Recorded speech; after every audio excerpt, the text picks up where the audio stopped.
پھر فرمایا من قام رمضان ایمانا و احتسابا غفر له ما تقدم من ذنبه، جو رمضان میں قیام کرے، تراویح کا اہتمام کرے، نفلوں کا اہتمام کرے، تہجد کا اہتمام کرے، اللہ تعالیٰ اس کے سارے گناہ معاف فرما دے گا۔ پھر فرمایا من قام لیلۃ القدر غفر له ما تقدم من ذنبه، جو لیلۃ القدر شب قدر کی رات اگر قیام کرے گا اللہ تعالیٰ اس کے سارے گناہ معاف فرما دیں گے۔ یہ اللہ مقصد بتانا چاہ رہا ہے، غفر له ما تقدم، اس کے معافی ہو جائے گی، اگلے پچھلے سارے گناہ اللہ معاف کر دے گا۔ رمضان کا روزہ رکھنا اور تراویح کا اہتمام کرنا، تراویح پر بات ہوئی تھی، یہ سنت مؤکدہ ہے، جہاں یہ مردوں کے اوپر لازم اور ضروری ہے وہی یہ گھر کی خواتین اور مستورات پر بھی لازم اور ضروری ہے، سنت مؤکدہ ہے، اور بلا عذر چھوڑنے والا یہ گناہگار اور فاسق شمار ہوگا۔ اور یہاں تک احادیث کی کتابوں میں ہم نے دیکھا کہ جو سنت کو چھوڑنے والا ہے کل نبی علیہ السلام اس شخص کے حق پہ سفارش نہیں فرمائیں گے، جو سنتوں کو چھوڑنے والا ہے نبی علیہ السلام سفارش نہیں کریں گے۔ بروز محشر قیامت کے دن ہمارے پاس نبی کی سفارش کے علاوہ اور ہے کیا؟ آپ کی سفارش ہی تو ہمارے لیے، آپ کی التجا ہی تو ہمارے لیے، آپ کا رونا ہی ہماری بخشش کا ذریعہ اور سامان ہے، لیکن وہ اگر ہم سے مس ہو جائے اور ختم ہو جائے تو پھر ہمارے پاس اور کیا بچتا ہے؟ فضیلت، عظمت کوئی مخفی اور پوشیدہ نہیں ہے۔ ماہ رمضان کو شہر القرآن بھی کہا جاتا ہے، ماہ رمضان کو شہر الغفران بھی کہا جاتا ہے کہ رمضان کا مہینہ قرآن کا مہینہ ہے، رمضان کا مہینہ بخشش اور رضوان کا مہینہ ہے۔ اللہ تعالیٰ نے جب آدم علیہ السلام کی تخلیق فرمائی، آدم علیہ السلام کو اللہ تعالیٰ نے پیدا کیا، اور اس وقت فرشتے، ابلیس، شیاطین، ان سب کو اللہ تعالیٰ نے حکم فرمایا اسجدوا لآدم، میرے آدم کو سجدہ کرو۔ فسجد الملائکۃ، تو ملائکہ نے سجدہ کیا، الا ابلیس، مگر ابلیس اس نے سجدہ سے انکار کیا۔ اللہ تعالیٰ نے اس سے پوچھا ما منعک الا تسجد اذ امرتک، اے ابلیس کس چیز نے تجھے منع کیا ہے اور کون سی چیز رکاوٹ بنی ہے سجدہ کرنے سے جبکہ میں نے تجھے حکم دیا ہے؟ تو ابلیس نے کہا انا خیر من خلقتنی من نار وخلقتہ من طین، کہ میں آدم سے بہتر ہوں، مجھے آپ نے آنکھ سے پیدا کیا ہے اور آدم کو آپ نے مٹی سے بنایا ہے۔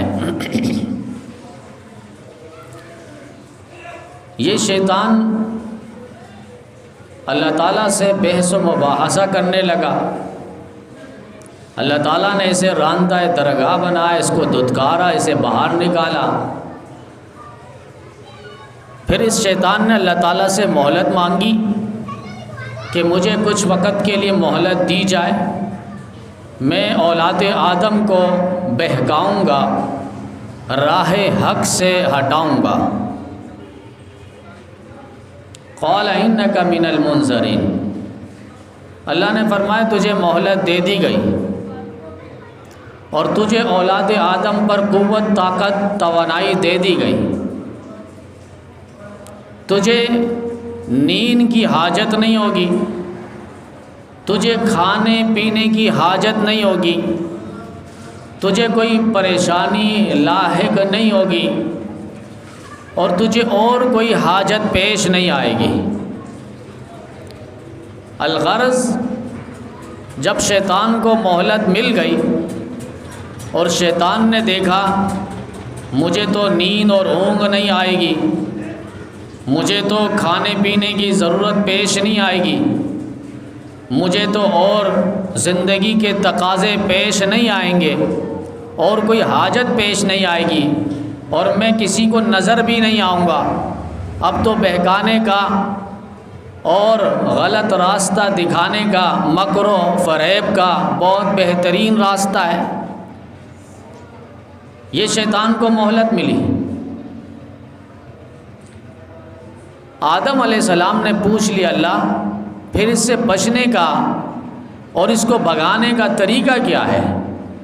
اللہ تعالیٰ نے فرمایا آدم اگر میرا بندہ اپنے گناہوں پر نادم ہوگا، شرمسار ہوگا، توبہ اور استغفار کرے گا تو پھر ہم اس کے سارے گناہ معاف فرما دیں گے، تو شیطان کا کیا دھرا رہ جائے گا، شیطان کا کیا کوئی کام نہیں آئے گا۔ اعوذ باللہ من الشیطان الرجیم یہ پڑھے گا، شیطان سے اللہ تعالیٰ محفوظ فرما دے گا۔ اب آپ دیکھیں یہاں پر شیطان کا لفظ ذکر کیا، آگے بسم اللہ الرحمن الرحیم اللہ تعالیٰ نے ذکر فرمایا۔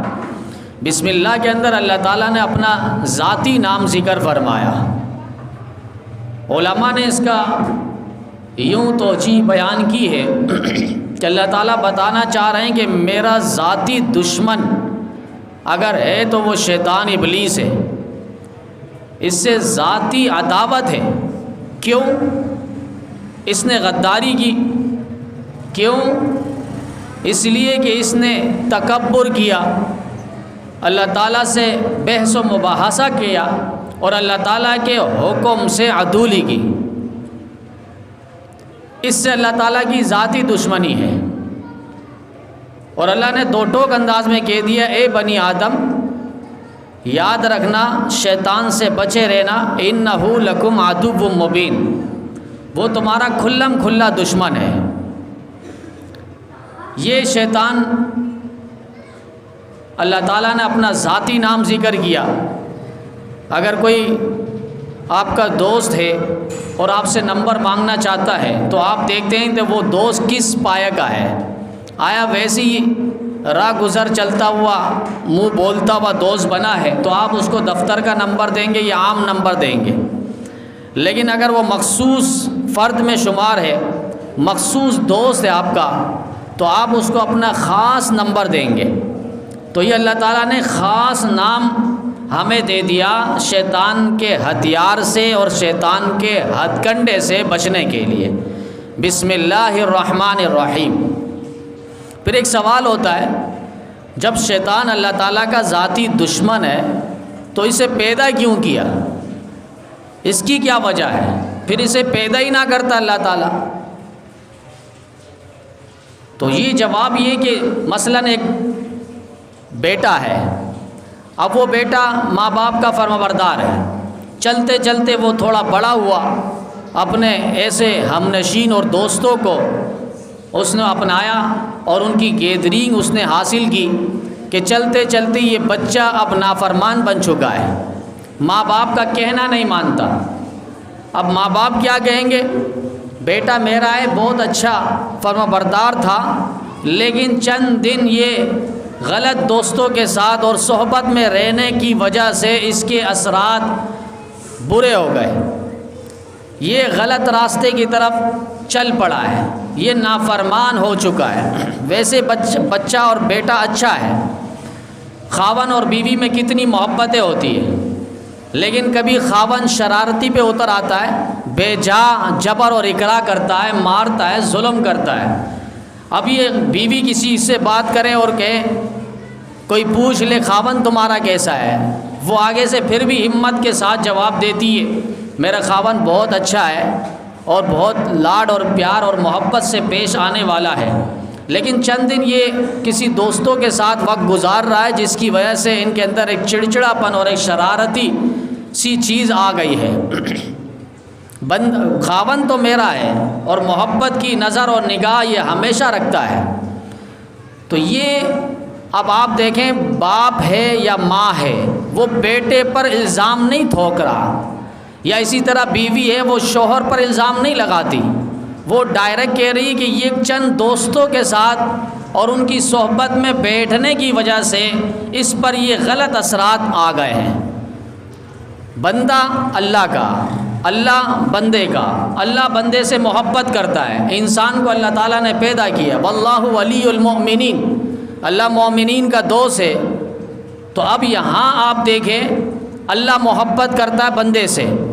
اگر شیطان درمیان میں نہ ہوتا اور انسان اپنی نفسانیت کی خواہش کی تکمیل پر کوئی گناہ کرتا، اب ہوتا کیا، یہی بندہ ہمیشہ مجرم ٹھہرایا جاتا کہ اس نے غلط کام کیا ہے۔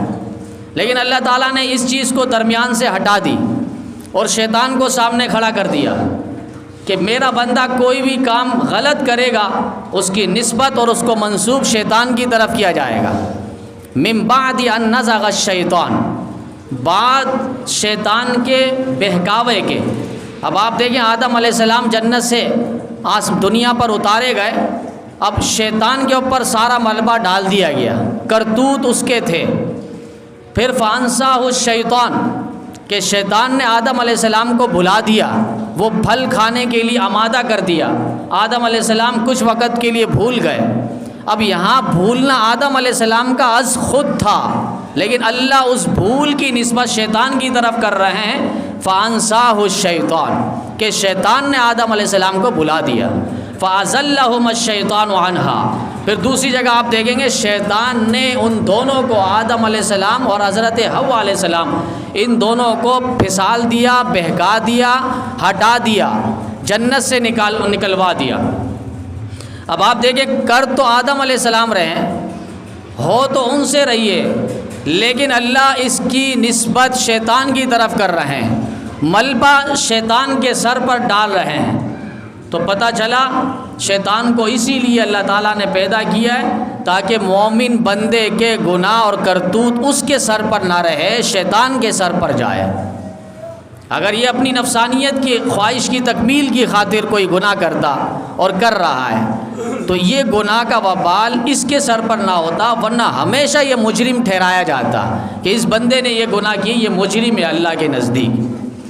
تو یہ اللہ تعالیٰ بندے کے ساتھ محبت کرتے ہیں، اور یہ رمضان المبارک ایک لحاظ سے مغفرت کا مہینہ ہے اور معافی کا مہینہ ہے۔ رحمت حق بہانہ می جوید، اللہ کی رحمت بہانہ ڈھونڈتی ہے۔ اور اس رمضان مبارک میں آپ دیکھیں، ایسے ایسے بہانے اللہ نے کروائے اور کیے تاکہ ہمارے گناہوں کو اللہ تعالیٰ معاف فرما دے۔ اور یہ اسی لیے تھا، آپ نے دیکھا قرآن کریم کے اندر اللہ تعالیٰ نے ہمارے نبی کی شان میں ایک آیت اتاری، وَلَسَوْفَ يُعْطِيكَ رَبُّكَ فَتَرْضَىٰ، اے محبوب آپ کو اللہ تعالیٰ وہ کچھ عطا کریں گے کہ آپ قیامت کے دن راضی ہو جائیں گے۔ یعنی اللہ اتنا دے گا، اتنا دے گا، اتنا دے گا، ہمارے نبی کہیں گے اللہ بس، اللہ بس، اللہ بس، کافی ہے۔ اور آپ یہ بھی جانتے ہیں ہمارے نبی نے یہاں تک فرمایا، میرا ایک بھی امتی کل جنت سے باہر رہا، میں اس وقت تک جنت پہ نہیں جاؤں گا جب تک میں اس کو جنت پہ داخل نہ کروا دوں۔ ہمارے نبی وہاں تک فکر کر کے گئے ہیں، صرف دنیا میں نہیں، آخرت میں بھی ہمارے نبی ہماری فکر میں کھڑے ہوں گے، ہماری فکر میں سجدہ ریز ہوں گے۔ دنیا میں بھی ہمارے لیے ہی مانگا، صحابہ کے لیے نہیں۔ صحابہ تو بخشے بخشائے ہیں، رضی اللہ عنہم ورضوا عنہ، اللہ نے قرآن میں کہہ دیا وَلَقَدْ عَفَا اللَّهُ عَنْهُمْ، ہم نے سارے صحابہ کو معاف کر دیا۔ لَقَدْ رَضِيَ اللَّهُ عَنِ الْمُؤْمِنِينَ إِذْ يُبَايِعُونَكَ تَحْتَ الشَّجَرَةِ، کئی اللہ نے فرمایا أُولَٰئِكَ هُمُ الْمُؤْمِنُونَ حَقًّا، یہ سارے صحابہ مومن پکے ہیں۔ پھر اللہ نے کہیں فرمایا وَكُلًّا وَعَدَ اللَّهُ الْحُسْنَىٰ، ہم نے سارے صحابہ سے حسنہ کا، بھلائی کا، جنت کا وعدہ کیا ہے۔ تو صحابہ تو بخشے بخشائے ہیں۔ پھر ازواج مطہرات، ان کے بارے میں بھی اللہ کہہ دیا لِيُطَهِّرَكُمْ تَطْهِيرًا، کہ ہم نے ان ازواج مطہرات کو پاک صاف کر دیا ہے۔ پھر بنات طیبات، بنات نبی کی بیٹیاں، وہ بھی سارے جنتی۔ یہاں تک نبی علیہ السلام نے فرمایا کہ میری بیٹی فاطمہ خاتون جنت ہے، جنت کی عورتوں کی شہزادی ہے۔ پھر نواسوں کے لیے بھی نبی علیہ السلام نے نہیں مانگا، وہ تو سارے جنت کے نوجوانوں کے شہزادے اور سرخیر اور جرنیل ہیں۔ پھر اہل بیت کے لیے نہیں مانگا، یہ سارے جنتی ہے۔ مانگ رہے ہیں نمازوں میں، پاؤں میں ورم آ رہا ہے، 6 پارے نبی علیہ السلام تلاوت کر رہے ہیں۔ اس کی وجہ یہی اور ایک ہی وجہ ہے، امتی امتی کی صدا ہے۔ کل قیامت کے دن روز محشر سارے نبی نفسی نفسی کا نعرہ لگائیں گے، لیکن ایک شخص ہوگا جو اس وقت امتی امتی کی صدا لگائے گا، اور سارے لوگ محشر کے لوگ پلٹ پلٹ کے دیکھ رہے ہوں گے یہ آواز کس کی ہے، یہ صدا کس کی ہے، یہ ندا کس کی ہے۔ آج تو ہر شخص اپنے آپ کو بچانے کے چکر پہ ہے، لیکن یہ صدا کون سی ہے کہ یا ربی امتی امتی، اللہ میری امت کو معاف کر دے۔ یہ ہمارے نبی جن کی شان اور مقام یہ وَلَسَوْفَ يُعْطِيكَ رَبُّكَ فَتَرْضَىٰ، اللہ اس بہانے کو پورا کر رہے ہیں، اس شان کو پورا کر رہے ہیں کسی نہ کسی طریقے سے۔ وہ طریقہ کہ بہانے سے اللہ تعالیٰ مومن بندے کی مغفرت فرما رہے ہیں۔ رمضان مبارک میں آپ دیکھیں گے 12 قسم کے بہانے جس پہ اللہ تعالیٰ بندوں کی مغفرت فرما رہے ہیں۔ اب رمضان شروع ہوا، جیسی چاند نظر آیا اللہ تعالیٰ نے شیاطین کو پابند کر دیا، جبریل کو اور فرشتوں کو نازل کر دیا کہ شیاطین کو جگڑ لو، وسلسلۃ الشیاطین، شیاطین کو جہاں ہو پابند کر لو، پورا مہینہ وہ میرے مومن بندے کے پیچھے نہ لگے۔ اب وہ اعمال اچھے انداز میں کر سکے گا، روزے کو خراب نہیں کر سکے گا اب شیطان، میرے مومن بندے کے اعمال کو اب خراب نہیں کر سکے گا۔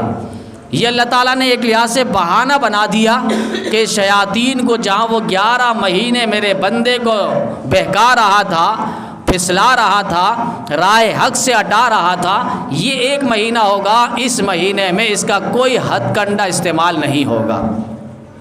پھر اس مہینے میں ایک بہانے کے طور پر اللہ تعالیٰ نے مومن کے اعمال کو اور اس کا ریٹ اور وزن کو، قیمت کو بڑھا دیا ہے۔ عام دنوں میں دیکھیں رمضان کے علاوہ ایک نیکی آپ کریں گے، من جاء بالحسنۃ فلہ 10 امثالھا، قرآن کہتا ہے کہ ایک نیکی کرو گے اللہ اس کا 10 اجر اور ثواب دے گا۔ پھر کہیں اللہ نے یہاں تک فرمایا مثل الذین ينفقون اموالهم فی سبیل اللہ کمثل حبۃ انبتت 7 سنابل فی کل سنبلۃ 100 حبہ۔ پھر اللہ نے اسی آیت کے آگے فرمایا واللہ یضاعف لمن یشاء، ایک اللہ کے راستے میں دو گے تو اللہ 700 گنا زیادہ دے گا۔ اور پھر فرمایا واللہ یضاعف لمن یشاء، اللہ اس کا دگنا بھی دے دے گا جسے چاہے۔ دگنا آپ لگا لیں 700 کا 1400۔ پھر کہیں اللہ نے فرمایا انما یوفی الصابرون اجرہم بغیر حساب، اب کوانٹٹی ختم، تعداد ختم، شمار، اعداد و شمار اللہ کے ہاں ختم۔ اب اللہ اب گن کے نہیں دے گا، بغیر حساب کتاب کے اس مومن بندے کو دے گا۔ اب رمضان مبارک داخل ہے، ایک نفل پڑھیں گے آپ تو فرضوں کے برابر ثواب ہے، اور ایک فرض پڑھیں گے تو 70 فرضوں کے برابر ثواب ہے۔ اس ایک مہینے کے فرضوں کا اگر آپ شمار کریں گے، یہ فرضوں کی جو تعداد ہے یہ 11 مہینوں پر بھاری ہے۔ پھر اس مہینے اعتکاف والی ایک مسنون سنت عمل ہے، اگر ایک آپ اعتکاف میں بیٹھتے ہیں تو فرمائیں کہ 2 حج اور 2 عمرے کے برابر ثواب ہے۔ تو اس مہینے کے اندر اللہ تعالیٰ نے اعمال کا جو ریٹ ہے، وزن ہے، قیمت ہے، اس کو بہانے سے بڑھا دیا ہے تاکہ مومن بندے کی کسی طرح بھی مغفرت ہو جائے۔ افطار کے وقت دعائیں اللہ تعالیٰ قبول فرما رہے ہیں، یہ بہانہ ہی تو ہے، کسی نہ کسی طریقے سے اس کی مغفرت ہو جائے۔ افطار کے وقت دعاؤں میں لگ جائیں، مناجات میں لگ جائیں، 10-5 منٹ بغیر اگر ہاتھ نہیں اٹھاتے، دل کے اندر دعا کر لیں اور اللہ تعالیٰ سے مانگ لیں، اس وقت اللہ تعالیٰ دعاؤں کو قبول فرماتے ہیں۔ اور قرآن کریم میں اگر آپ نظر ڈالیں گے، جہاں اللہ تعالیٰ نے رمضان اور روزے کا ذکر کیا ہے تو چلتے چلتے درمیان میں اللہ تعالیٰ نے دعاؤں کو ذکر کیا۔ وَإِذَا سَأَلَكَ عِبَادِي عَنِّي فَإِنِّي قَرِيبٌ أُجِيبُ دَعْوَةَ الدَّاعِ إِذَا دَعَانِ، جب میرا بندہ میرے بارے میں سوال کرے، اے محبوب پیغمبر آپ کہہ دیجئے میں ان کے بہت زیادہ قریب ہوں۔ اللہ کتنا قریب ہے؟ وَنَحْنُ أَقْرَبُ إِلَيْهِ مِنْ حَبْلِ الْوَرِيدِ، اللہ نے قرآن میں دوسری جگہ میں فرمایا کہ اتنا قریب ہوں جو شاہرگ سے زیادہ میں ان کے قریب ہوں۔ تو یہ اس وقت دعائیں قبول ہوتی ہے، اور جو بھی مانگے اللہ تعالیٰ قبول فرماتے ہیں، دعا یقین کے ساتھ ہو۔ اور دعا کے آداب ہیں، گزشتہ جمعہ اس پر بات کر چکا ہوں کہ دعا جو ہے وہ پورے آداب کے ساتھ ہو۔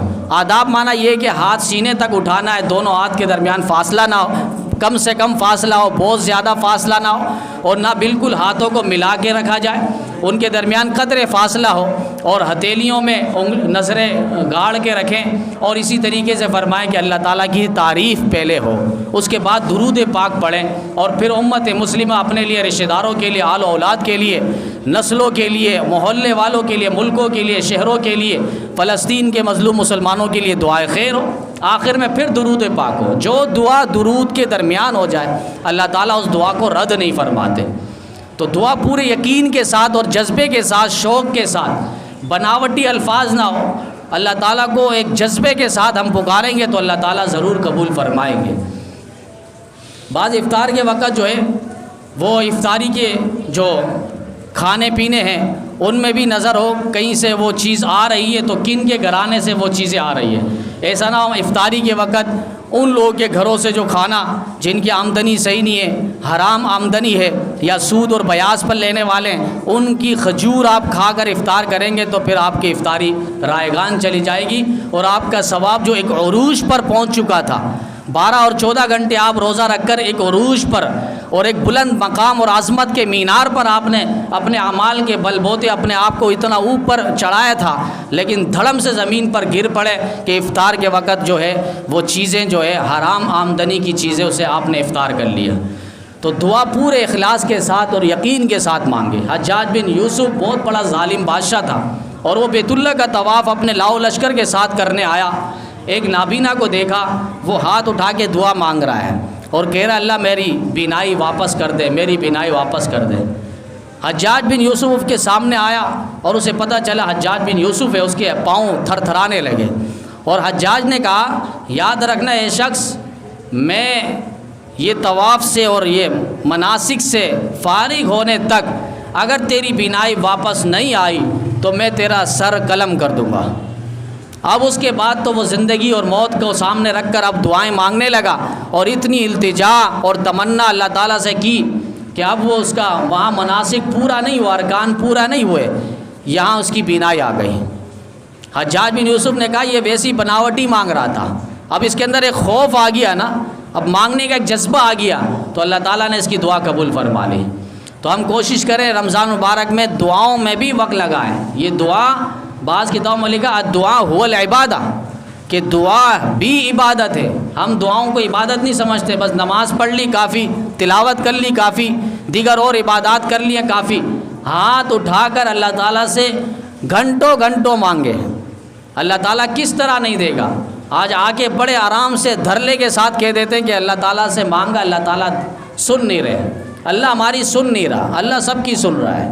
واللہ سمیع بصیر، اللہ سن بھی رہا ہے، دیکھ بھی رہا ہے۔ یہ عقیدہ اور نظریہ اور سوچ اور لب پہ یہ بات لائے ہی نہ کہ اللہ تعالیٰ ہماری سن نہیں رہا، اللہ تعالیٰ سن رہا ہے۔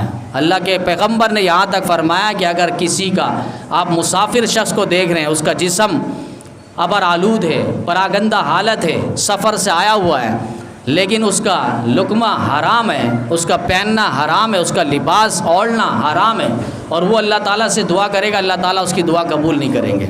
اللہ کو اس کی کوئی ضرورت نہیں ہے۔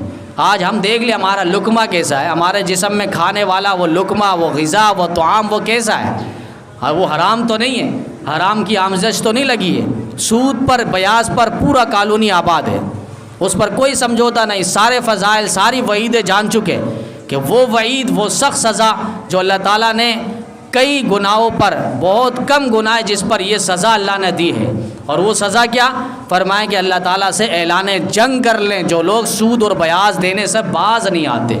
یہ اب آپ دیکھیں یہاں پر اللہ نے اعلان جنگ، ایک وہ پیغمبر نے فرمایا کہ من عاد علی ولی فقد آذنتہ بالحرب، جو میرے کسی ولی سے دشمنی کرتا ہے اللہ فرما رہے ہیں تو وہ مجھ سے اعلان جنگ کر لے، میدان میں آ جائے مجھ سے جنگ کر لے۔ اور ایک وہ جو سود اور بیاض لین دین کا معاملہ کرنے والے، 7 بڑے گناہ میں ایک گناہ سود کو ذکر کیا ہے، اور لکھنے والا، گواہ بننے والا، دینے والا، لینے والا، سب پر لعنت کی گئی ہے، سب پر لعنت کی گئی ہے سود، یہاں تک کہ 1 درہم 1 پیسہ سود کا 36 مرتبہ زنا اور بدکاری کرنے سے بھی زیادہ سنگین اور جرم ہے۔ یہ سب ہم اچھی طرح، مجھ سے زیادہ آپ جانتے ہیں، لیکن اس کے باوجود علاقے کے اندر، کالونی کے اندر، شہر کے اندر، ملک کے اندر کوئی روک تھام نہیں ہے۔ اور پھر ہم مہنگائی کا رونا روتے، ہم نفرت کا رونا روتے، ہم فساد اور عریان کا رونا روتے ہیں۔ یہ رونا ہمارے مقدر ہی رہے گی پھر۔ تو یہ ضرورت ہے ہم اپنے گھر کو، اپنے محلے کو، سوسائٹی کو، شہر کو، کنٹری کو، کم از کم جہاں میری حکومت چل رہی ہے میں اپنی حکومت کے تحت وہاں تک یہ ساری چیزیں دور کروں۔ تو یہ ایک لحاظ سے افطاری کے وقت دعائیں قبول کرنا، ہر افطاری کے وقت ہر رات اللہ تعالیٰ 10 لاکھ جہنم سے جہنمیوں کو آزاد کرتے۔ یہ بہانہ ہے، پورے رمضان میں آزادی ہو رہی ہے 10 لاکھ، پھر آخری رات میں اس سے زیادہ اللہ تعالیٰ آزاد کرتے ہیں آخری رات میں۔ پھر یہاں تک بس نہیں، اللہ نے کہہ دیا اگر یہ غافلین میں شمار ہو گیا، ابھی تک اس نے کچھ عمل نہیں کیا، کوئی دعائیں نہیں کی، بس روزہ رکھ لیا، نمازیں پڑھ لی، اپنے لیے کوئی معافی نہیں مانگی، پھر اللہ آگے ایک اور رات رکھ رہے ہیں، عید کی رات، جس کو لیلۃ الجائزہ کہا جاتا ہے، انعام والی رات۔ پھر اللہ تعالیٰ اس وقت اس بندے کو وہ کچھ عطا کرتے ہیں اس کے وہم و گمان میں نہیں ہے۔ پھر وہاں سے چل کر آپ دیکھیں عید کی نماز ہو رہی ہے، اور پھر اللہ تعالیٰ فرشتوں کی مجلس میں یہ اعلان لگواتے ہیں اور کہتے ہیں جو آئیں، جس مقصد کے تحت آئے، قوموا مغفور لکم، سارے کھڑے رہو، گواہ رہو، فرشتوں میری عزت اور جلالیت کی قسم ہے میں نے سب کو معاف کر دیا ہے۔ وہاں معافی کا پروانہ مل رہا ہے۔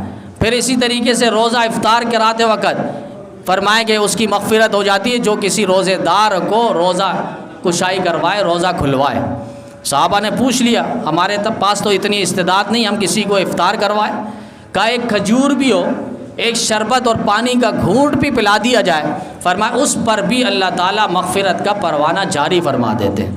یہ روزہ رکھا ہے، نماز اور عبادت کر رہا ہے، لیکن پھر بھی غافل ہو کے بیٹھا ہوا ہے، دعائیں اپنے لیے نہیں کر رہا، اللہ تعالیٰ نے اس روزے دار کے لیے تمام مخلوق کو لگا دیا۔ احادیث کی کتابوں میں لکھا ہے کہ جو بلوں کے اندر چونٹیاں ہیں وہ روزے دار کے لیے دعا کرتی ہے، اسی طرح پانی کے اندر جو مچھلیاں تیر رہی ہے وہ مخلوق بھی روزے دار کے لیے دعا کر رہی ہے، ہواؤں میں اڑنے والے پرندے وہ بھی روزے دار کے لیے مغفرت کی دعائیں کرتے ہیں۔ یہ ساری مخلوق کو اللہ تعالیٰ نے روزے داروں کے لیے اللہ تعالیٰ نے رکھ دیا ہے۔ بہانہ کس طرح نکالا کہ اس کی مغفرت ہو جائے۔ الصیام والقرآن یشفعان، نبی علیہ السلام نے فرمایا روزہ اور قرآن وہ عمل ہے کہ کل قیامت کے دن اللہ کی چوکھٹ کو ہلائے گا، اللہ کی دربار میں یہ سفارش کریں گے روزے دار کے لیے۔ قرآن کہے گا اللہ اس نے میرے واسطے تراویح میں قرآن کو سنا اور قرآن کو پڑھایا، آپ اس کی معافی کر دیں۔ روزے دار کہے گا اللہ، روزہ کہے گا اللہ یہ میرے لیے روزہ اور بھوک پیاس اس نے برداشت کی ہے، آپ اس کی مغفرت کر دیں۔ حدیث کی کتابوں میں لکھا ہے اللہ تعالیٰ روزہ اور قرآن کے اس سفارش کو رد نہیں فرمائیں گے۔ پھر 3 اعمال ایسے ہیں جن پر اللہ تعالیٰ نے معافی کا اعلان کیا ہے۔ من صام رمضان ایمانا و احتسابا غفر له ما تقدم من ذنبه، کہ جو روزہ رکھے ایمان کے ساتھ اور احتساب کرتے ہوئے، گناہوں پر اپنا پورا کنٹرول ہو، فرمایا اللہ تعالیٰ اس کے اگلے پچھلے سارے گناہ معاف کر دے گا۔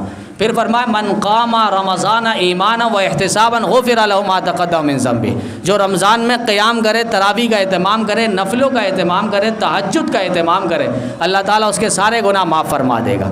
پھر فرمایا من قام لیلۃ القدر غفر له ما تقدم من ذنبه، جو لیلۃ القدر شب قدر کی رات اگر قیام کرے گا اللہ تعالیٰ اس کے سارے گناہ معاف فرما دیں گے۔ یہ اللہ مقصد بتانا چاہ رہا ہے غفر له ما تقدم، اس کے معافی ہو جائے گی، اگلے پچھلے سارے گناہ اللہ معاف کر دے گا۔ رمضان کا روزہ رکھنا اور تراویح کا اہتمام کرنا، تراویح پر بات ہوئی تھی، یہ سنت موقدہ ہے، جہاں یہ مردوں کے اوپر لازم اور ضروری ہے وہی یہ گھر کی خواتین اور مستورات پر بھی لازم اور ضروری ہے، سنت موقدہ ہے، اور بلا عذر چھوڑنے والا یہ گناہگار اور فاسق شمار ہوگا۔ اور یہاں تک احادیث کی کتابوں میں ہم نے دیکھا کہ جو سنت کو چھوڑنے والا ہے کل نبی علیہ السلام اس شخص کے حق پہ سفارش نہیں فرمائیں گے، جو سنتوں کو چھوڑنے والا ہے نبی علیہ السلام سفارش نہیں کریں گے۔ بروز محشر قیامت کے دن ہمارے پاس نبی کی سفارش کے علاوہ اور ہے کیا؟ آپ کی سفارش ہی تو ہمارے لیے، آپ کی التجا ہی تو ہمارے لیے، آپ کا رونا ہی ہماری بخشش کا ذریعہ اور سامان ہے، لیکن وہ اگر ہم سے مس ہو جائے اور ختم ہو جائے تو پھر ہمارے پاس اور کیا بچتا ہے؟ تو سنتوں کا اہتمام ہو، اور تراویح جو یہ سنت جہاں مردوں کے لیے وہیں گھر کی خواتین کے لیے۔ بعض گھر کی خواتین نے یہ مسئلہ پوچھوایا اور انہیں کسی نے یہ بات کہہ دی نادانستہ طور پر کہ گھر کی خواتین جو عورتیں ہیں مستورات ہیں ان پر تراویح کی نماز نہیں ہے۔ ایسی بات نہیں ہے، تراویح کی نماز عورتوں پر سنت موقدہ اور ضروری ہے۔ ہاں البتہ ان کی جماعت نہیں ہے، اور کہیں جماعت ہو تو جماعت میں شامل بھی نہیں ہونا کہ اڑوس پڑوس میں کوئی جماعت ہو رہی ہے وہاں جا کے شامل ہو جائے، ایسا نہیں ہے۔ اپنے گھر کی چار دیواری کے اندر وہ کمرہ جو محفوظ ہو وہاں پر وہ تراویح کا اہتمام کر لیں، اللہ تعالیٰ ان کو جماعت سے زیادہ ثواب عطا فرمائیں گے۔ تو یہ تراویح کی نماز ہے، اس کا اہتمام کرے گا اللہ تعالیٰ سارے گناہ معاف فرما دے گا۔ شب قدر کی رات جو قیام کرے گا، نفلیں پڑھے گا، اللہ تعالیٰ سارے گناہ معاف فرما دے گا۔ یہ بات یاد رہے، مختصر شب قدر پر انشاءاللہ بات ہوگی۔ یہ رات متعین نہیں ہے اور نہ اس رات عبادت متعین ہے۔ یہ رات مخصوص ذکر نہیں ہے کہ 27ویں رمضان ہی کو شب قدر کی رات ہے، اس کی تعین نہیں ہے۔ نہ یہ رات متعین ہے، نہ اس رات عبادت متعین ہے۔ یہ پوری بات کا خلاصہ ہے، 2 گھنٹے کے بیان کا خلاصہ ہے کہ شب قدر کی رات کوئی مخصوص نہیں ہے۔ پورے 10 دن میں آپ کسی بھی رات عبادت کر لیں، اور حدیث میں یہاں تک فرمائیں کہ تاک راتوں میں شب قدر کو تلاش کرو، اور یہ شب قدر کی رات فرمایا 1000 مہینوں سے افضل ہے۔ یہ دیکھیں، آپ بہانہ دیکھیں اللہ تعالیٰ کس طرح مومن کی مغفرت فرما رہے ہیں۔ 83 سال تقریباً یہ 1000 مہینے بنتے ہیں، 1000 مہینے 83 سال، 83 سال کی عبادت کا ثواب جسے ایک رات زندگی میں بھی مل جائے۔ عموماً ابھی زندگی جو ہماری عمر کی آخری حد ہے اور سرا ہے وہ 60-70، زیادہ سے زیادہ 80 تک کوئی پہنچ جائے۔ اب یہ رات اگر ہمیں مل جائے تو بخشش کا پروانہ ہے۔ یہ اللہ تعالیٰ بہانہ دکھا رہے ہیں اور بہانہ نکال رہے ہیں، کسی طرح اس بندے کی معافی ہو جائے تو تاک راتوں میں اس کی عبادت ہو جائے شب قدر کی۔ اور اس رات کوئی بھی عبادت کر لیں آپ، صدقہ خیرات کے ذریعے عبادت کر لیں، تلاوت کے ذریعے، تسبیح کے ذریعے، درود شریف کے ذریعے، استغفار کے ذریعے۔